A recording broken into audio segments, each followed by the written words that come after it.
I remember when we took our kids there the first time, and my kids were quite young then. My wife and I, after we'd signed the lease, we took them in and we did this whole like, hey guys, this is going to be our family business. We leased this space. This is going to be our family business. And my oldest daughter, Samantha, started crying. And she's like, this place is horrible. From northern Colorado, right here between the rolling plains and the Rocky Mountains, this is the Greeley Business Beat, your go-to series for conversations with local businesses and the incredible humans behind the scenes that make Greeley, well, great. Join us as we dive into stories of the people and places that make up the very fabric of our community. Whether you're Greeley born and raised or just passing through, we promise to pull back the curtains on some of our favorite community gems and introduce you to the neighbors who make this place special. Hi, I'm Robert Steinberg, your host today for the Greeley Business Beat. Today we're diving into the story behind one of Greeley's favorite spots for mixed drinks and a lively atmosphere, 477 Distilling. The name 477 Distilling pays homage to Greeley's historic 1969 vote to end citywide temperance, a measure that passed by just 477 votes, making the production and sale of alcohol legal in our city that was once dry. This local hotspot has truly made its mark, and we have owner Matt Estrin to thank for that. Welcome back, Matt. Hey, thanks, buddy. Good to be here. Glad to have you. Tell us a little bit about yourself. Yeah, so I've been here in Greeley for about 15 years. Moved to Greeley when my daughter was 2 weeks old. Started my career in Greeley as a worship pastor, believe it or not. And after 8 years of doing that, felt the call to get into the business world. I had been distilling in my garage for a little bit, really passionate about distilled spirits and the distilled spirits industry, and decided to leave my career as a pastor and get into making alcohol for a living, which is quite the shift for sure. Well, a lot of people brew beer, things like that, in their garage. Why did you choose whiskey? So actually, it's an interesting story. My wife and I went on a anniversary trip out to Napa, California, and we're going on all these tours of these wineries. And I remember just being so fascinated by the process of making alcohol and hearing about the smashing of the grapes and the fermenting and the process it went through. And so I came back from that trip just ultra determined to do something like that in my garage, whether it's wine or beer or spirits. I'm really not picky. I'll drink any of it. And so I had a lot of friends that were brewing beer. I had a few friends that were making wine, and I thought, I'm going to try distilling spirits. And so I gave that a go and bought the equipment and started messing around in my garage. And, fast forward 7 years later, here I am with a distillery and having a good time. At what point when you were doing that in your garage did you realize, hey, other people might enjoy this? I know that for me, I was enjoying it a lot. And I started to get excited about the possibility of maybe making it a career. And I do remember there was one Christmas where I had bottled some flavored spirits, which has now become our Amaretto product that we have. And I handed it out to some neighbors and some friends, and the feedback was just really good. Like, this is incredible. This stuff is so good. And so that was kind of definitely an encouragement for me that this was something that I could do for a living. And it's always nice to hear when people like what you're making, for sure. How did you choose the spot? The spot, I said this in a different podcast. We've been doing a few of these here, but honestly, the spot chose me a little bit. It is the perfect spot. It is the perfect spot. The original plan was to be out west. I wanted to be more in the I-25, 34 corridor, trying to hit a lot of that traffic and the buzz that's going on out there, and just really had a hard time finding a space that would work for a distillery. I actually remember I was home in California for Christmas with my family, and we were sitting in my mom's house, and this deal had fallen through on a space that I really wanted on the west side of town. And I remember thinking, all right, I got to regroup. I got to find something else. And just started looking, online at what spaces were available downtown. And randomly, the space that we're in now popped up as a potential space. And I remember it said on there, perfect for a brewery or distillery. And I thought, why have I never seen this before? So I came back from California. I remember I went and checked out the space, and I thought, this is it. This is the spot. It was, if you go into it now, it was completely bare. I mean, all the walls that are up, we put up. There was no bathrooms. It was literally a shell. The roof was leaking and water was coming into it. It was in pretty bad shape. In fact, I remember when we took our kids there the first time, and my kids were quite young then, but we took our kids there the first time, my wife and I, after we'd signed the lease, and we took them in, and we did this whole like, hey guys, this is going to be our family business. We leased this space. This is going to be our family business. And my oldest daughter, Samantha, started crying. And she's like, this place is horrible. And I think I have one of those brains that I can walk into a space that looks like a dump and see the potential in it. And so I think it worked out well for me on that end. So there's a whole basement. There's like 8,000 square feet underneath our facility that did have a boxing gym in it at one point, and a few of the tunnels in downtown Greeley, which is pretty cool. Tell us a little bit more about the tunnels. What were those used for? Well, there was a very well-known businessman that owned lots of properties, including what is now the Armory building, which back in the day was a hotel, and also owned the courthouse and several other buildings around downtown. The story goes, air quotes here for you, the story goes that he wanted to develop a tunnel system for heating for all of his buildings. And so he built these tunnels out all around downtown to steam heat all of his different buildings. That being said, the rumor is that the tunnels were used to bootleg both alcohol and prostitutes between different buildings around downtown. And so they would say that the judges would prosecute people drinking alcohol by day, and then they would get done and go into their chambers, go into the tunnels, and walk over to the Armory building where they would drink and engage in nefarious activities with prostitutes, which is pretty interesting. So they were heating the buildings by day and people were getting heated by night. Something like that. Yeah. And I guess my next question for you would be, while you're building within the community and the whole place is just a great place to just people from out of state now are starting to show up, right? Yeah. And you see a lot of that. What's one of the stories that you might have about somebody visiting from out of state, why they came there, how they heard about it? I would say what is really fun for me is when I get pictures of people seeing our bottles in the wild, you know, in other parts of Colorado, or we distribute in Wisconsin and Nebraska. We had a couple that stopped in a couple weeks ago. They said they do an annual trip to Estes Park. They're from eastern Nebraska, you know, Lincoln, Omaha area. They randomly stumbled upon our distillery. So now every year when they go to Estes Park, they make sure to stop at our place, stock up on bottles. They're like, it's our yearly stop here. And when we told them, hey, we're actually going to start distributing in Nebraska, they were so excited. Their faces lit up and they were like, I'm going to go talk to all of our liquor stores and we're going to get you in everywhere. And that stuff is really fun for me. So a huge part of what I'm excited about as a business owner and the type of business that we have is it's exciting for me, for us to be able to represent Greeley nationwide. You said you distribute in Wisconsin, and I can't help but bring up the fact that one of my favorite drinks that you guys make is based on Wisconsin. Let's talk a little bit about that. The spirits on your menu, there's some staples there, and then there's seasonal stuff that goes on. How do you guys come up with those drinks? How do you guys come up with the names? Yeah. When are you going to name a drink after me? Because I've already tried to adopt the Living Legend as my drink, but you just won't do it. Well, I can't do it because the Living Legend is named after my grandfather. Okay, that's fair. Because of his passing, my wife and I got an inheritance from him that allowed us to start the distillery. So if you want to take that from my grandfather, I mean that's up to you. For the record, this is the first time in the 4,000 times that I've asked you to rename that drink after me that you've told me that story. So now I feel terrible. Yeah, you should feel terrible. Okay. Yeah, love you, Grandpa. I love you too. I don't know you, but I love you. Yes. We're really passionate. As a business, we're passionate about cocktails. It's interesting because it wasn't the original intent. Well, I would hope so because you're a distillery. Yeah. Well, the intent was we wanted to make our bottles. We wanted to distribute our bottles. We wanted to have good product in our bottles.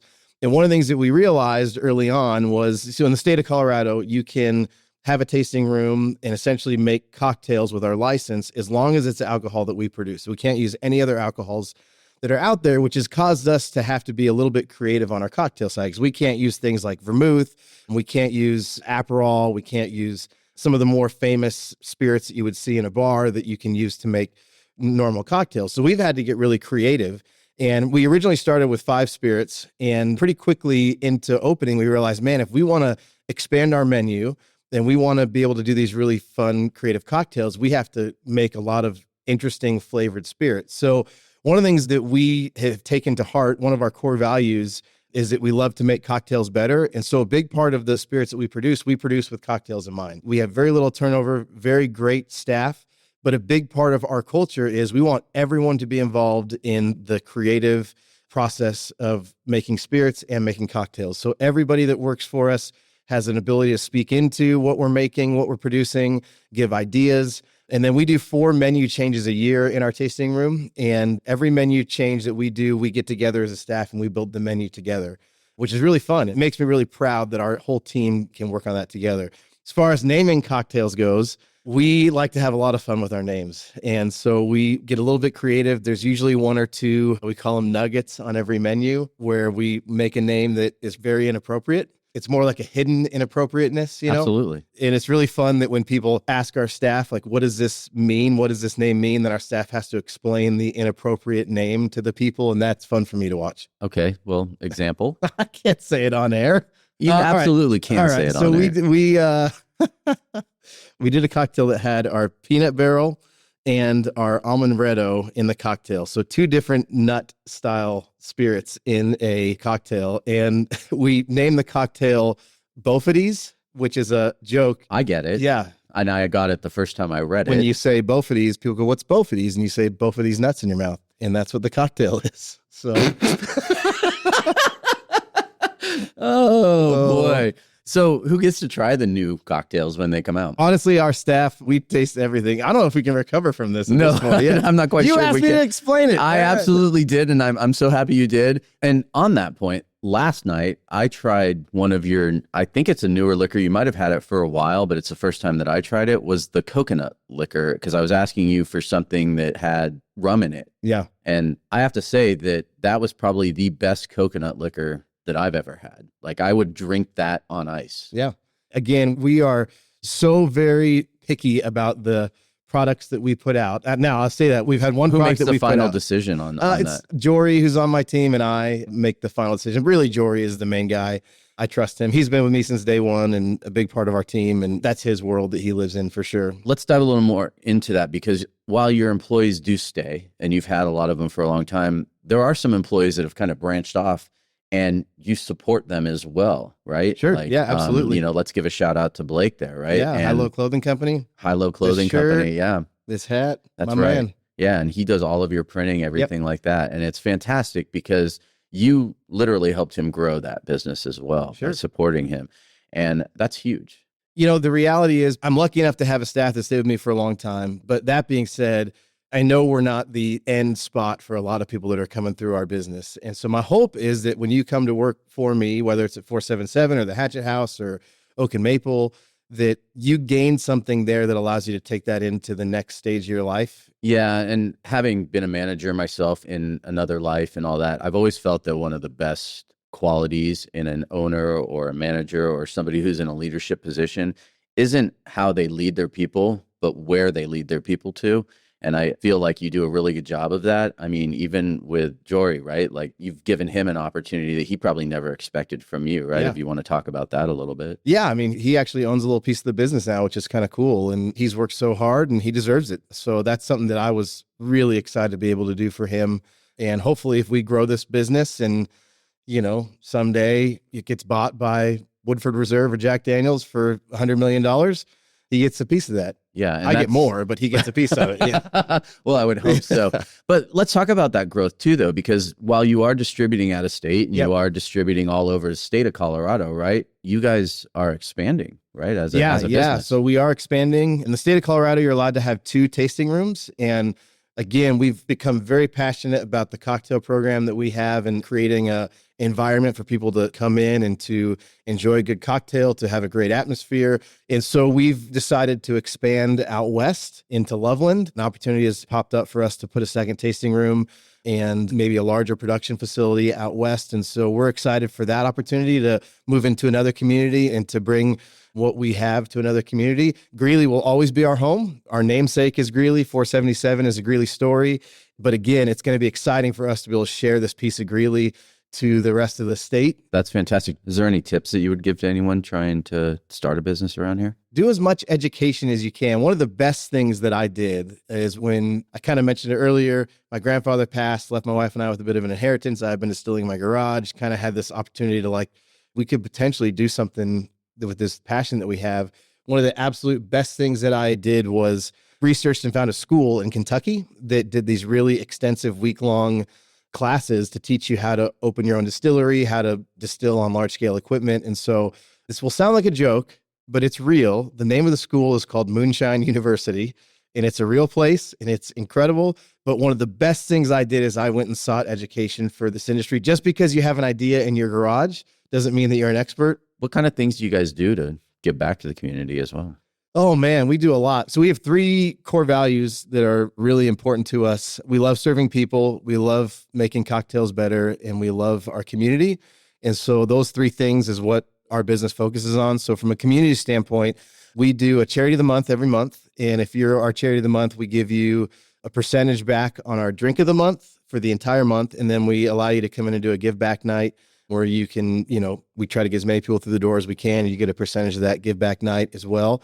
We give away bottles like crazy. So that number sold doesn't count the hundreds of bottles that we give away a year to charity events, to auctions, to whatever it might be. We're always happy to lend a bottle or give a bottle to whoever. Thank you for that. Of course, yeah, you've become a really good community member for everyone, really. Yeah. So I'm going to ask you a question, and I really hope you know the answer because I think you as a person would know this answer. I'm nervous. Yeah. How many bottles have you sold? Oh my gosh. I don't know the answer to that question. That blows my mind. Yeah, we do. So in our industry, it's case counts, not bottle counts. So we're doing about 2,700 cases a year right now. Somebody want to do the math on that for us? 16,000 bottles a year, something like that. 16,000 bottles a year? Almost 7 years. 7 years. Times 7, 113,000 bottles. Okay. There we go. Well, you got some way to go before you put up the sign that says over 1 million Over served. 1 million sold. Yes. Well, how many cocktails per bottle? I guess, yeah, right? Like that. I guess we could get into that, a little bit more. Let's do some rapid fire. Rapid fire. Let's do it. And I'm going to change it up a little bit. Okay. I'm ready. All right. Maybe. So we're going to go spring or fall? Oh, fall all day. Love fall. Bourbon or rye? Bourbon with a little bit of rye on the side. What's your favorite place in Greeley? The Poudre Trail. I love the Poudre Trail. Poudre Trail. Yeah. I love cycling. I'm a big cyclist, and so I love to ride my bike on the Poudre Trail. Okay. What's your favorite thing about me? Next question. Fully what I expected out of you. All right. Well, thank you. And thank you for joining us on the Greeley Business Beat. Yeah, this was fun. Like what you're hearing on the Greeley Business Beat? Do us a favor and share this episode. Subscribe wherever you listen to podcasts, and be sure to leave a review.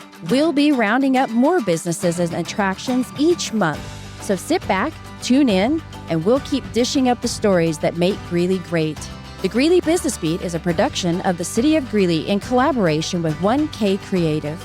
Greeley is one of the few spots in Colorado that combines the best of everything the state has to offer. Beautiful vistas, deep agricultural roots, easy access to the outdoors, and a vibrant and friendly community.